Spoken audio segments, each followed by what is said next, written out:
नमस्कार दोस्तों, जागृति क्लासेज के ऑनलाइन प्रोग्राम में आप सभी का फिर से एक बार हार्दिक स्वागत है।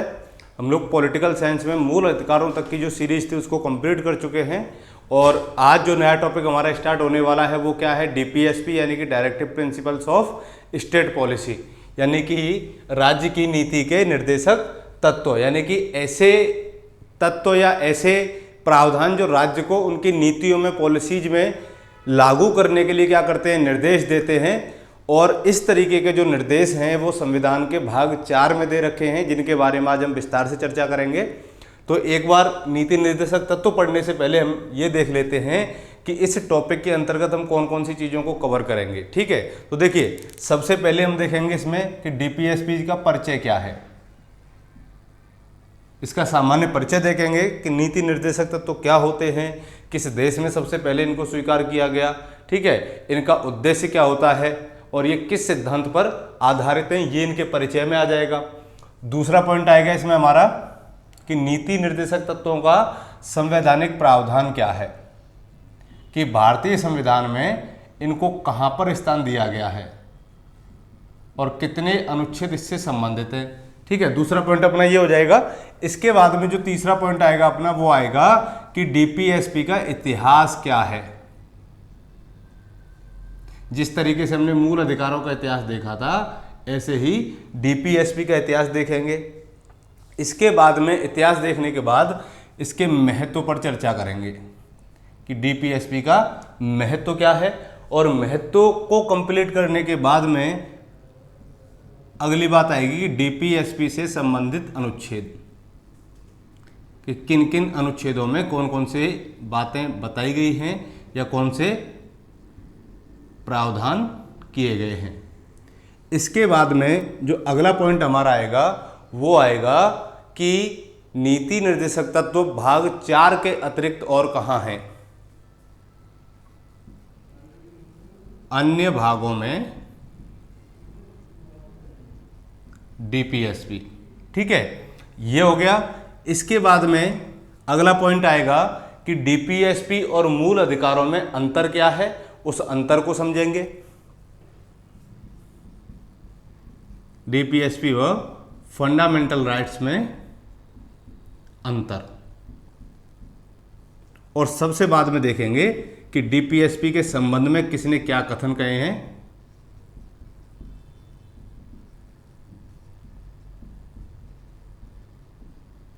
तो ये सिनॉप्सिस रहेगा इस टॉपिक का अपना। तो सबसे पहले क्या देख रहे हैं अपन इसमें, सबसे पहले देखेंगे कि डीपीएसपी होते क्या हैं और किस लिए ये किसी राज्य के लिए आवश्यक हैं, इनसे क्या लाभ होता है वहाँ के नागरिकों को, राज्य को किस तरीके से ये निर्देश देते हैं और राज्य किस प्रकार से उनको अपनी पॉलिसीज में शामिल करता है। दूसरा पॉइंट रहेगा कि संवैधानिक प्रावधान, वही वाली बात है कि अभी अपन ने समझी थी कि संविधान में कहाँ इनको स्थान दिया गया है, फिर इनका इतिहास, महत्व, इनसे रिलेटेड आर्टिकल्स, यानी कि भाग 4 के अलावा और कहाँ कहाँ ये विद्यमान हैं भारतीय संविधान में, उन पर चर्चा करेंगे। और डीपीएसपी और मूल अधिकारों में क्या एक बेसिक अंतर है, इनको समझेंगे। और सबसे अंत में देखेंगे कि डीपीएसपी के संबंध में किस विद्वान ने, किस संविधानविद ने अपने क्या क्या कथन कहे हैं, उन्होंने इनके संबंध में अपनी क्या बातें कही हैं, और ये भी देखेंगे एक बार कि क्या वो बातें इन पर खरी उतरती हैं कि नहीं उतरती। तो सबसे पहला पॉइंट अपना परिचय है। मेरा कहना है कि जब भी आप टॉपिक को अगर पढ़ रहे हैं, चाहे कोई भी टॉपिक हो, सब्जेक्ट कोई भी हो आपका, ज़रूरी नहीं कि आप पॉलिटिकल साइंस या ज्योग्राफी या हिस्ट्री, कोई भी टॉपिक आप पढ़िए, तो सबसे पहले उस टॉपिक का एक सिनॉप्सिस तैयार कीजिए। उस सिनॉप्सिस से ये रहता है कि हमें इस टॉपिक में क्या चीज़ें कवर करनी है और क्या नहीं पढ़ना है। ठीक है, तो उससे एक बेसिक समझ आपकी विकसित हो जाएगी, जिससे कि जैसे ही आप उस सिनॉप्सिस को देखोगे तो लगभग आधी चीज़ें आपके क्लियर हो जाएंगी। देखो, डीपीएसपी जो हैं, यानी कि इनका पूरा नाम क्या है, directive principles of state policy, राज्य की नीति के निर्देशक तत्व। अगर हम इसकी बात करते हैं कि सबसे पहले डीपीएसपी किस देश के संविधान में शामिल किए गए, ठीक है, तो देखिए सबसे पहले यानी कि सर्वप्रथम डीपीएसपी को शामिल करने वाला जो देश था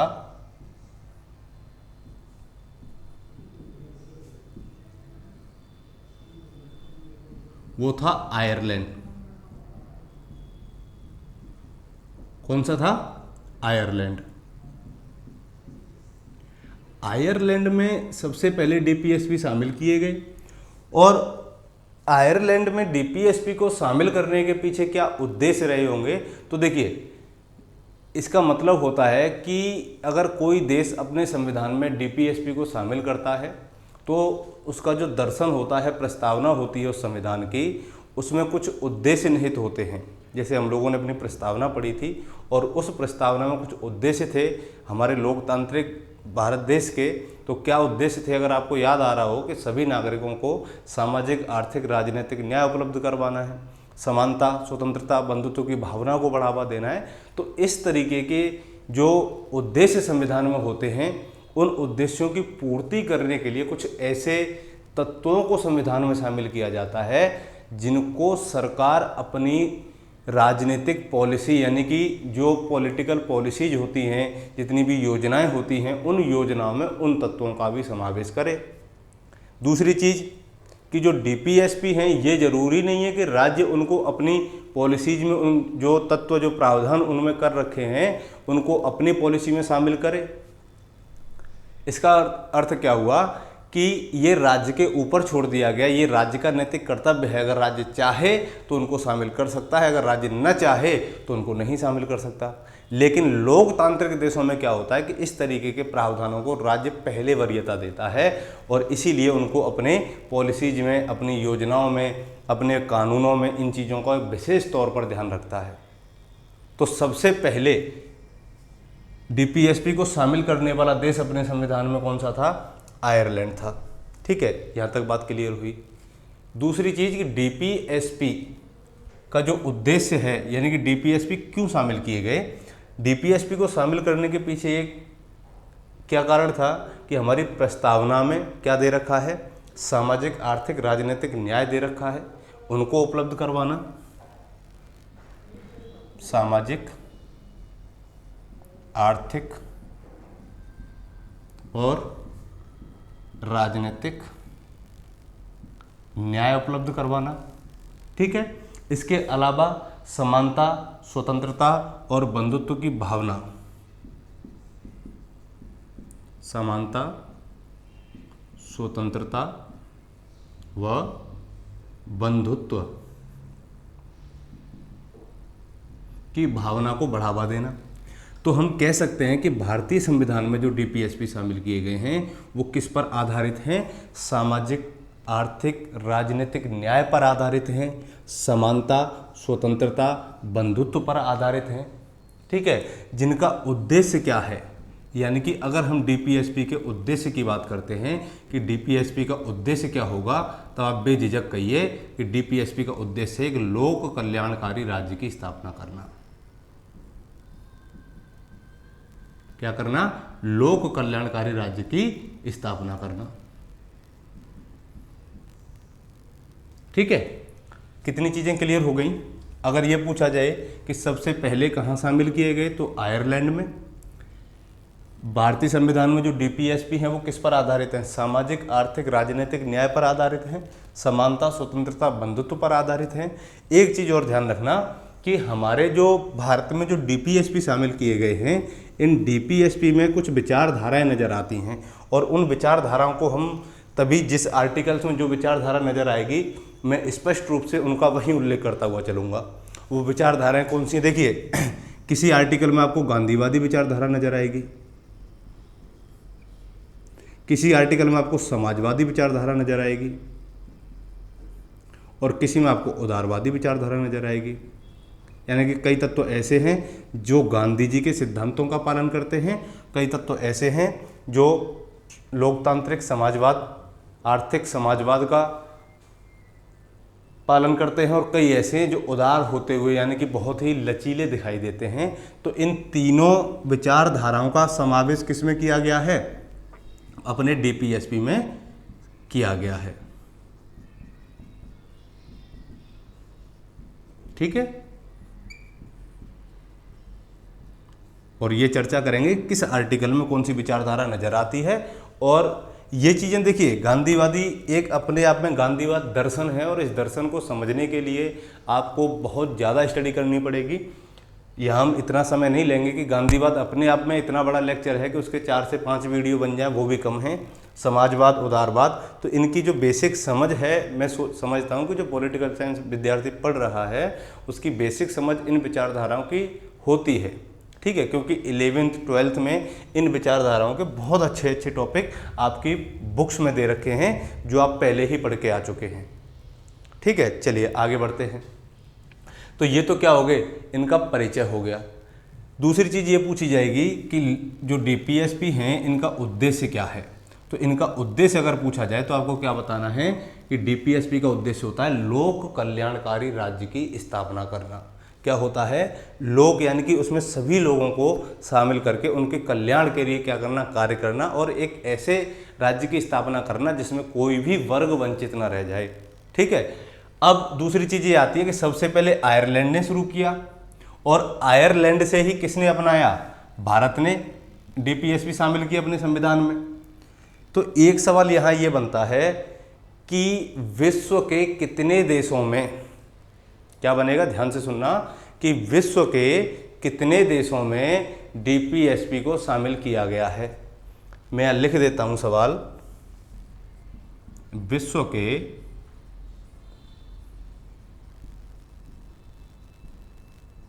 कितने देशों में डीपीएसपी का प्रावधान, या ऐसे लिख लीजिए कि विश्व के कितने देशों के संविधान में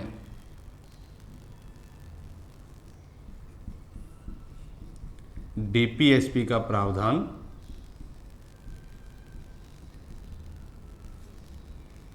किया गया है, ठीक है। इसका आंसर देना है आपको कमेंट बॉक्स में। मैं नहीं बताऊंगा अभी, जब अगला लेक्चर होगा इस टॉपिक से संबंधित तब इसका आंसर दूंगा, और उससे पहले आपको इसका आंसर कहाँ देना है, कमेंट बॉक्स में देना है। और भारत ने किस देश से स्वीकार किया इनको, आयरलैंड, यानी कि भारतीय संविधान में डीपीएसपी आयरलैंड के संविधान से प्रेरित हैं। तो सभी लोग इसका आंसर कहाँ दोगे, कमेंट बॉक्स में दोगे, ध्यान रखना इस बात का। चलिए दूसरा पॉइंट आता है अपना कि संवैधानिक प्रावधान, कि डीपीएसपी का जो संवैधानिक प्रावधान है वो कहाँ किया गया है।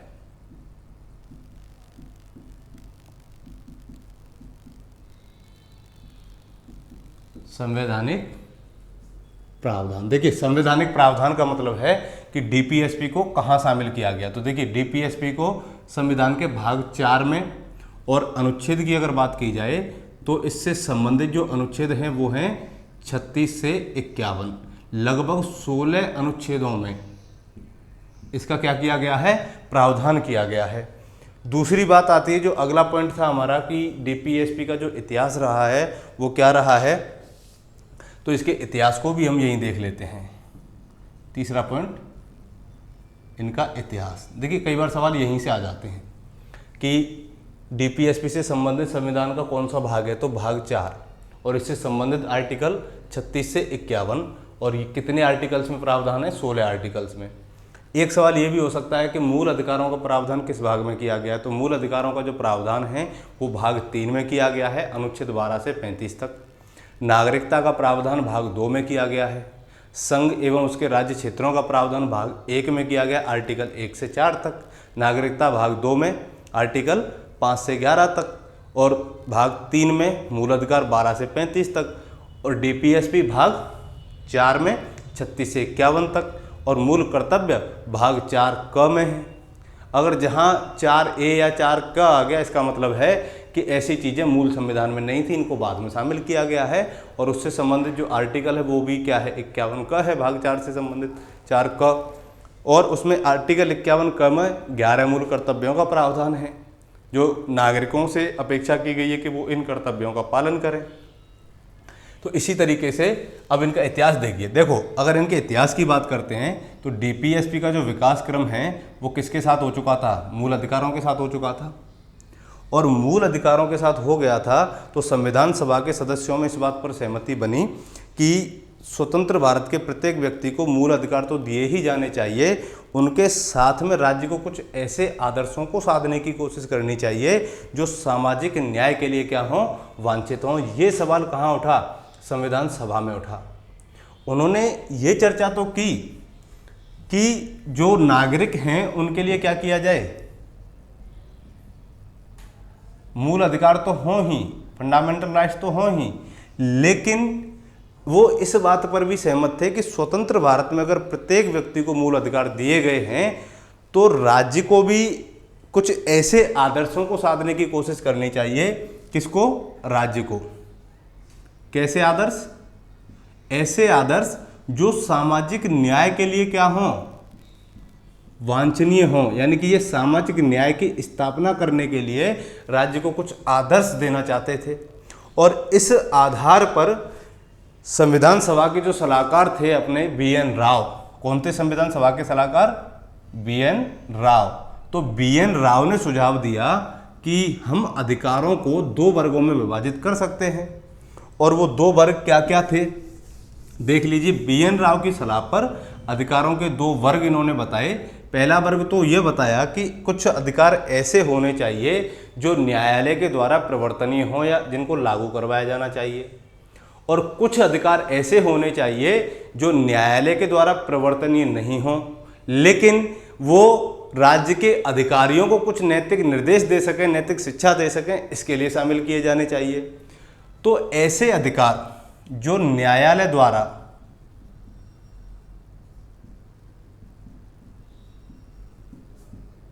कितने वर्गों में इन्होंने बांटा? 2 वर्गों में।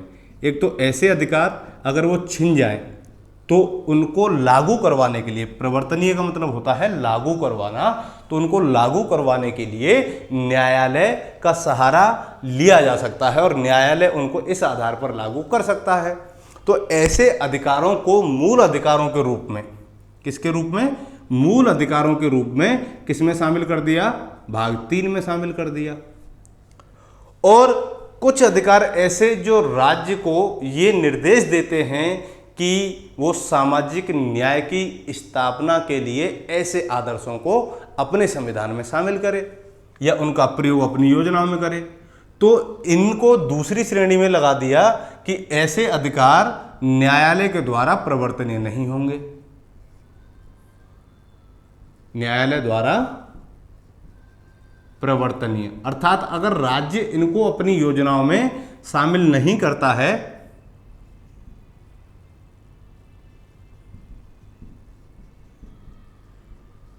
तो भी कोई व्यक्ति इनको लागू करवाने के लिए न्यायालय की शरण में नहीं जा सकता। और इसी के साथ में क्या कर दिया? एक भाग और जोड़ दिया जिसे हम भाग 4 कहते हैं। और ऐसे आदर्शों को या ऐसे अधिकारों को क्या नाम दिया गया? डीपीएसपी नाम दिया गया, नीति निर्देशक तत्व नाम दिया गया। ये बात थी भारतीय संविधान में। और इस आधार पर भाग 4 में अनुच्छेद 36 से 51 तक लगभग 16 मूल अधिकारों का उल्लेख किया गया। ठीक है, अब मूल अधिकार नहीं, डीपीएसपी का प्रावधान किया गया। लेकिन बाद में कुछ संशोधनों के साथ में क्या हुआ कि इनमें और संशोधन हुए और उन संशोधनों के साथ साथ इनमें कुछ और नीति निर्देशक तत्वों को समय के साथ शामिल कर दिया गया। बात समझ में आ रही होगी आपकी अभी कि बी.एन. राव ने क्या सलाह दी संविधान सभा को कि अधिकार 2 तरीके के होने चाहिए।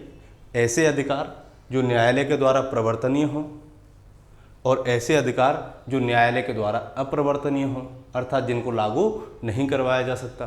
तो जो प्रवर्तनीय थे उनको मूल अधिकारों की श्रेणी में डाल दिया, फंडामेंटल राइट्स की श्रेणी में डाल दिया, भाग 3 में दे दिया। और भाग 3 में जो इनका उल्लेख था वो कितना था? अनुच्छेद 12 से 35 तक। और ऐसे अधिकार जो प्रवर्तनीय नहीं थे उनको भाग 4 में डीपीएसपी के नाम से डाल दिया और इनका जो उल्लेख था वो अनुच्छेद 36 से 51 तक किया। ठीक है, समय गुजरा जैसे जैसे इसमें क्या होता चला गया, संविधान में संशोधन हुए। अब 16 की जगह पर देखते हैं कितने अधिकार, ऐसे अधिकार जो प्रवर्तनीय नहीं है, अर्थात कितने डीपीएसपी संविधान में शामिल हैं। अगर मूल अनुच्छेद आपसे पूछे जाए कि डीपीएसपी से संबंधित मूल अनुच्छेद कितने हैं, तो वो तो हैं 16। उनके अंदर ही सब आर्टिकल के तौर पर क्या जोड़े गए, कुछ आर्टिकल जोड़े गए और उनमें कुछ विशेष प्रावधान किए गए। ठीक है, तो देखिए अब तक डीपीएसपी में जो संविधान संशोधन हुए हैं वो 4 बार हो चुका है। ठीक है, तो इनमें इतिहास में ही बात कर रहे हैं अभी हम लोग। ठीक है, देखिए संविधान संशोधन, डीपीएसपी में संविधान संशोधन लगभग कितनी बार हुआ है अभी तक, 4 बार हुआ है। और इन 4 बार में संशोधन में इसमें कितने आर्टिकल्स जोड़े गए हैं ये बात कर लेते हैं। तो देखो जो पहला संविधान संशोधन हुआ 42वां कॉन्स्टिट्यूशन अमेंडमेंट 1976, इस समय इंदिरा गांधी जी की सरकार थी और इंदिरा गांधी ने 42वें संविधान संशोधन के माध्यम से संविधान में इतना फेरबदल किया, इतनी चीज़ें संविधान में जोड़ी कि जो संविधान के ज्ञाता हैं, कुछ आलोचक हैं, कह सकते हैं कि कुछ आलोचकों ने इसको मिनी कॉन्स्टिट्यूशन यानी कि 42वें संविधान संशोधन को लघु संविधान की संज्ञा दे दी। क्योंकि आप लोग शुरू से जब से पॉलिटी पढ़ना शुरू किए हैं तब से 2 संविधान संशोधन का बार बार उल्लेख होता रहा है। यहाँ पर मैं इसको इंग्लिश में भी लिख देता हूँ मिनी कॉन्स्टिट्यूशन, क्योंकि कई बार इंग्लिश में भी पूछ लेता है। देखिए जब जब आप पॉलिटी का कोई भी खंड पढ़ोगे, मूल अधिकार हों, चाहे नागरिकों से संबंधित अधिकार हों, नागरिकता के अधिकार हों, डीपीएसपी हों, इन सब में 42वां संविधान संशोधन आपातकाल में सारी चीज़ों में इसको शामिल किया गया। यानी कि इतने इससे बदलाव हुए और कुछ आलोचकों ने इसको मिनी कॉन्स्टिट्यूशन की संज्ञा दे दी। इसलिए बार बार 42वां और 44वां कॉन्स्टिट्यूशन अमेंडमेंट क्या होता रहेगा, इस चर्चा में आता रहेगा, क्योंकि इससे बहुत बदलाव किए गए थे। तो 1976 में जब ये बदलाव हुआ तो इसके द्वारा 3 आर्टिकल्स में कुछ सब आर्टिकल जोड़े गए। तो सबसे पहले अनुच्छेद 39 में एक सब आर्टिकल जोड़ा 39A, किसके माध्यम से, 42वें कॉन्स्टिट्यूशन अमेंडमेंट के माध्यम से। और इसमें प्रावधान किया गया कि समान न्याय के आधार पर, क्या, समान अवसर के आधार पर न्याय देना। क्या प्रावधान किया कि अगर सभी लोगों को समान अवसर की समानता है तो उस समानता को राज्य के लिए कर्तव्य बना दिया कि राज्य क्या करेगा, सभी लोगों को समान अवसर के आधार पर न्याय उपलब्ध करवाएगा। समान अवसर के आधार पर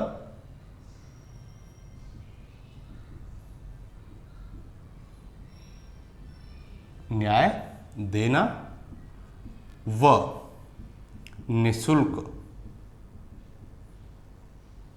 कानूनी सहायता उपलब्ध करवाना, ये इसके द्वारा प्रावधान इसमें किया गया।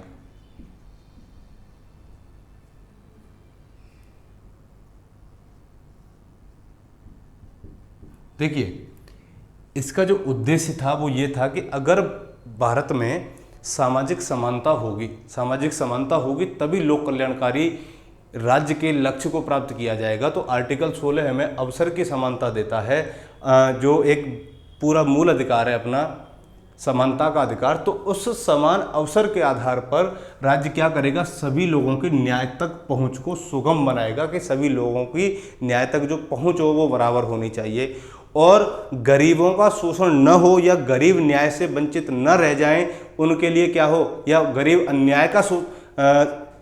अन्याय न हो गरीबों के साथ में। तो ऐसे लोगों को शोषण से बचाने के लिए राज्य क्या करेगा, निःशुल्क कानूनी सहायता अर्थात विधिक सहायता उपलब्ध करवाएगा। जैसे कोई व्यक्ति गरीब है उसके लिए वकील प्रोवाइड करवाना, ये किस तरीके का काम हो गया, निःशुल्क विधिक सहायता। इसके साथ में ही एक और आर्टिकल जोड़ा गया, आर्टिकल 43A, और ये भी किस संविधान संशोधन के द्वारा जोड़ा गया, 42वें संविधान संशोधन के। इसमें प्रावधान किया गया कि जितने भी कर्मगार हैं, काम करने वाले लोग हैं, उनके लिए जीवन निर्वाह के लिए जो मजदूरी, ठीक है, वो उनके जीवन स्तर को बेहतर बनाने के लिए काम करना, अवकाश की व्यवस्था करना और कुटीर उद्योगों को प्रोत्साहित करना, ये किस आर्टिकल के तहत शामिल किया गया, 43A के तहत। क्या, कर्मगारों के लिए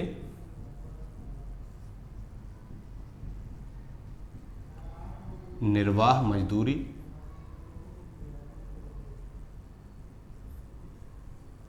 शिष्ट जीवन स्तर,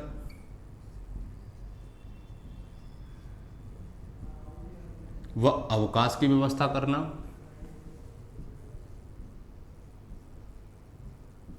ये कौन करेगा? ये राज्य करेगा, क्योंकि डीपीएसपी किसके लिए है? राज्य के लिए है। और जो कुटीर उद्योग हैं यानी कि लघु उद्योग हैं, जो हस्तशिल्प उद्योग हैं, ऐसे उद्योगों को बढ़ावा देने के लिए भी राज्य क्या करेगा? कुछ सहायता करेगा। ठीक है, कुटीर उद्योगों को प्रोत्साहन देना।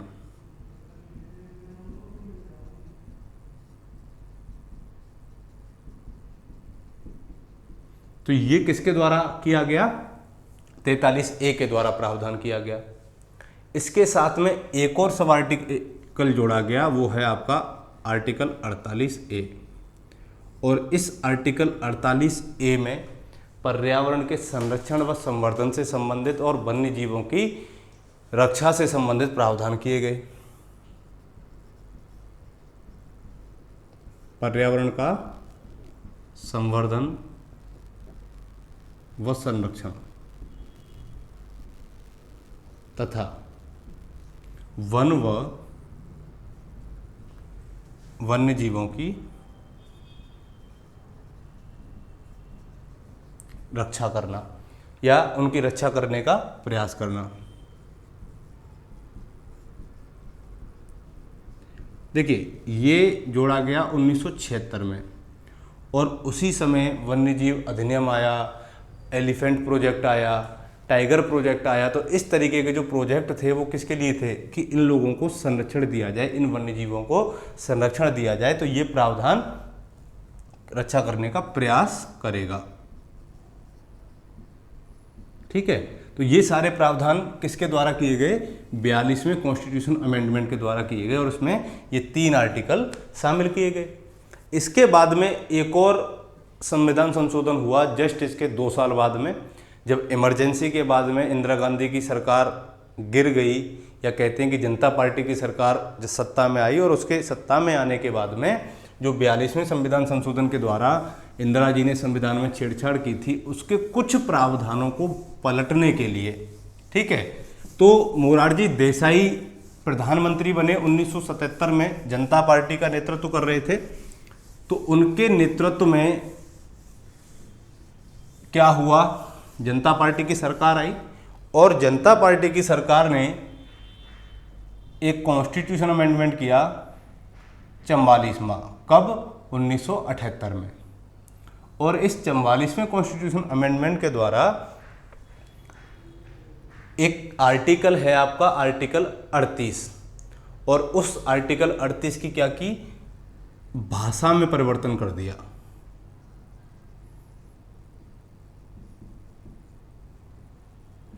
क्या किया? आर्टिकल 38 की भाषा में परिवर्तन किया, और संविधान में जब परिवर्तन होता है तो उसको बोलते हैं संशोधन। ठीक है, ये किसके द्वारा किया गया? 44वें कॉन्स्टिट्यूशन अमेंडमेंट के द्वारा। इसके बाद मैं जब हम मूल अधिकार पढ़ रहे थे, आर्टिकल 21 पर हम चर्चा कर रहे थे, तो उसमें बड़े विस्तार से देखा था शिक्षा के अधिकार को। और शिक्षा का जो अधिकार था वो एक मामला बना था आपका मोहिनी जैन का मामला, और उसी समय उस केस के मामले को पलटने के लिए केस आया उन्नी कृष्णन केस, आंध्र प्रदेश राज्य का।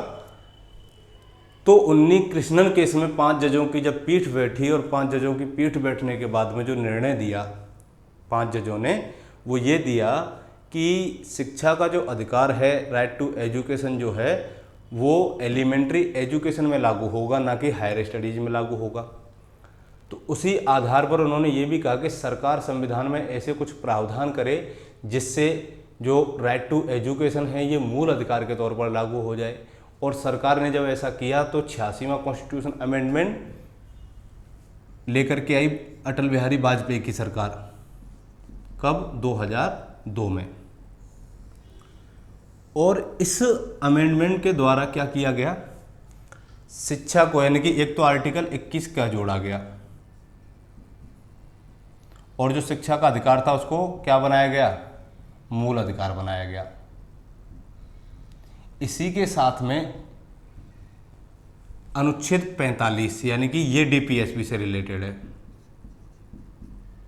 तो अनुच्छेद 45 का पहले जो मूल पार्ट था वो ये था कि राज्य बच्चों को क्या करेगा, निःशुल्क और अनिवार्य शिक्षा उपलब्ध करवाएगा, लेकिन उसमें आयु का कहीं प्रावधान नहीं था।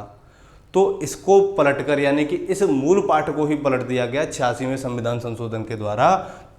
तो इसमें क्या चीजें जोड़ी गई, मूल पाठ को बदला गया और इसके साथ में क्या कर दिया कि अब राज्य का ये कर्तव्य हो जाएगा किसके तहत, आर्टिकल 45 के तहत, कि वो 6 वर्ष से कम आयु के बच्चों की, कितनी वर्ष, 6 वर्ष से कम आयु के बच्चों की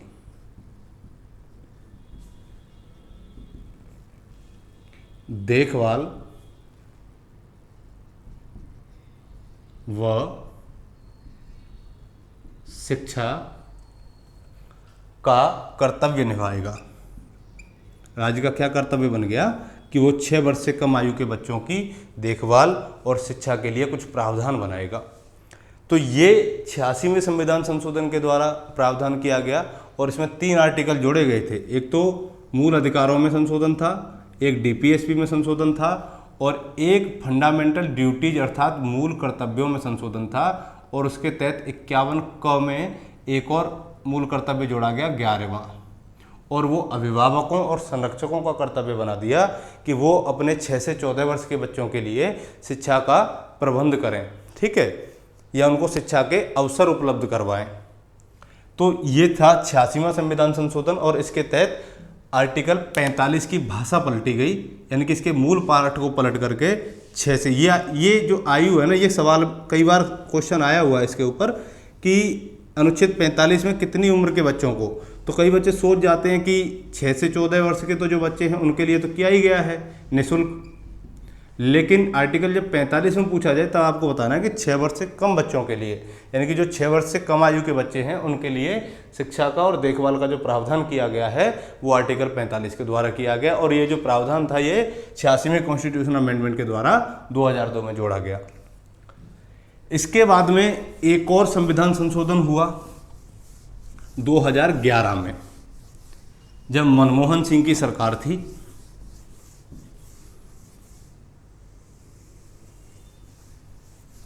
और उस जो संविधान संशोधन हुआ था उसका नाम था 97 कॉन्स्टिट्यूशन अमेंडमेंट 2011।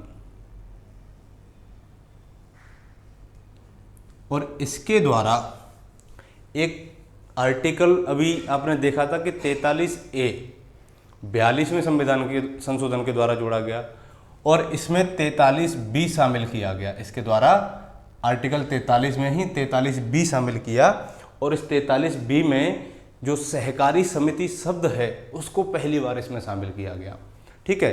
तो राज्य को ये निर्देश दिया गया कि जो राज्य है वो सहकारी समितियों के लिए, किसके लिए, सहकारी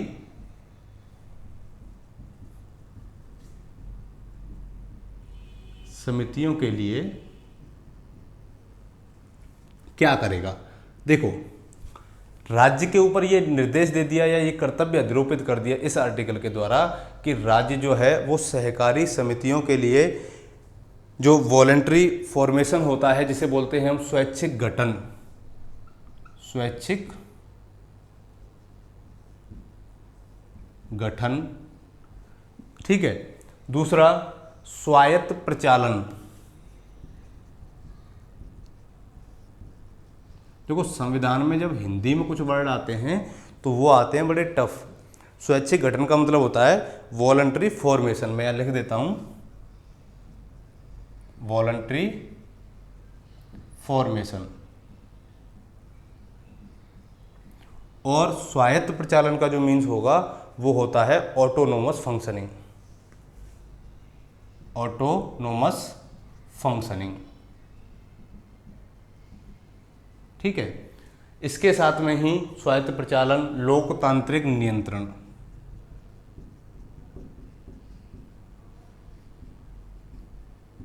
डेमोक्रेटिक कंट्रोल,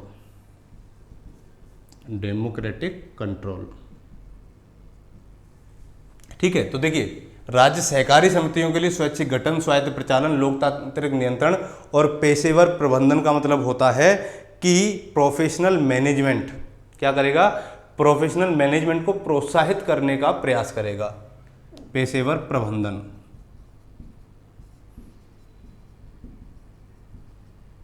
प्रबंधन को प्रोत्साहित करने का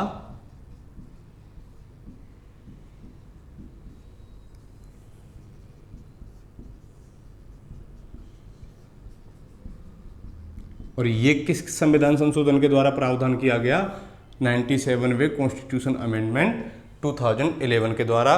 और क्या आर्टिकल जोड़ा, 43B, जिसके द्वारा सहकारी समितियों के लिए स्वैच्छिक गठन, स्वायत्त प्रचालन, लोकतांत्रिक नियंत्रण और पेशेवर प्रबंधन को प्रोत्साहित करने के लिए राज्य के ऊपर एक कर्तव्य आरोपित कर दिया और राज्य इनके लिए निरंतर प्रयास करता रहेगा। तो ये था आपके डीपीएसपी का इतिहास के किस तरीके से 16, कितने थे आपके, 16 थे बेसिक रूप से। अगर मूल अनुच्छेदों की बात करता है कि मूल अनुच्छेदों में कितने डीपीएसपी दे रखे हैं, तो 16 हैं। इसके बाद में कितने जोड़े गए कॉन्स्टिट्यूशन अमेंडमेंट के द्वारा, एक तो जोड़ा गया था आपका 39A, ठीक है। इसके साथ में एक जोड़ा गया आपका 43A, एक जोड़ा गया 43B, ठीक है। इसके साथ में एक जोड़ा गया 48A,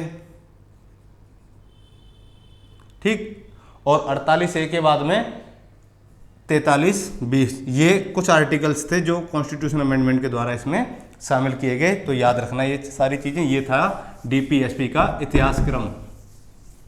अब एक लास्ट पॉइंट रह गया है अपना डीपीएसपी के महत्व का, कि डीपीएसपी का महत्व क्या है, ठीक है। तो देखिए 2 ही उद्देश्य हैं इसके, और उन 2 उद्देश्यों को भारत के संविधान में डीपीएसपी क्या करते हैं, प्रकट करते हैं। एक तो जो भारत की संविधान की प्रस्तावना है वो उसमें क्या निहित है कि जो संविधान का दर्शन है उस दर्शन को सार रूप से या सार गर्भित रूप से किस में प्रस्तुत किया गया है, प्रस्तावना में प्रस्तुत किया गया है।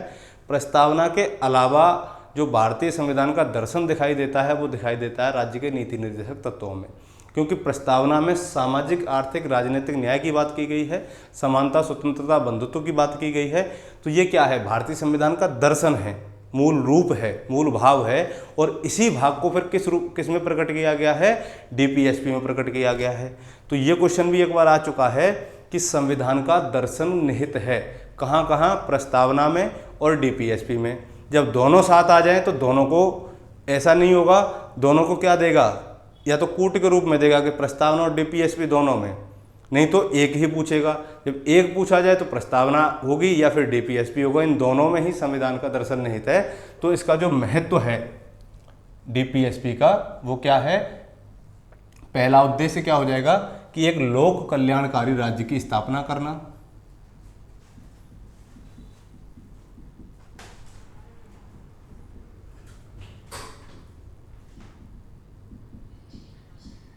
ठीक है। दूसरा है क्या कि सामाजिक व आर्थिक लोकतंत्र की स्थापना करना, सामाजिक व आर्थिक लोकतंत्र की स्थापना करना।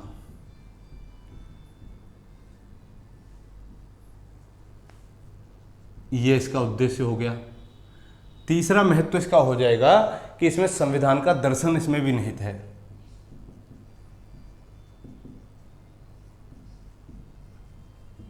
तो आज के लिए हमारा ये टॉपिक यहीं तक है। अब कल जो बात करेंगे वो इस पर करेंगे कि डीपीएसपी से रिलेटेड जो आर्टिकल्स हैं अपने, उन आर्टिकल्स के बारे में अगले वीडियो में हम क्या करेंगे, विस्तार से चर्चा करेंगे। देखेंगे कि आर्टिकल 36 क्या कहता है, आर्टिकल 37 क्या कहता है, आर्टिकल 37 के बाद में फिर जो मूल डीपीएसपी हैं वो आर्टिकल 48 से प्रारंभ होकर के 51 तक दे रखे हैं, 38 से प्रारंभ होकर 51 तक। और उससे पहले 2 जो आर्टिकल हैं 36 और 37, उसमें क्या दे रखा है, इसका परिचय दे रखा है 36 और 37 में। 38 से और 51 तक मूल डीपीएसपी दे रखे हैं। इनके बारे में अगली वीडियो में चर्चा करेंगे। तब तक मस्त रहिए, व्यस्त रहिए, पढ़ते रहिए, ठीक है। धन्यवाद।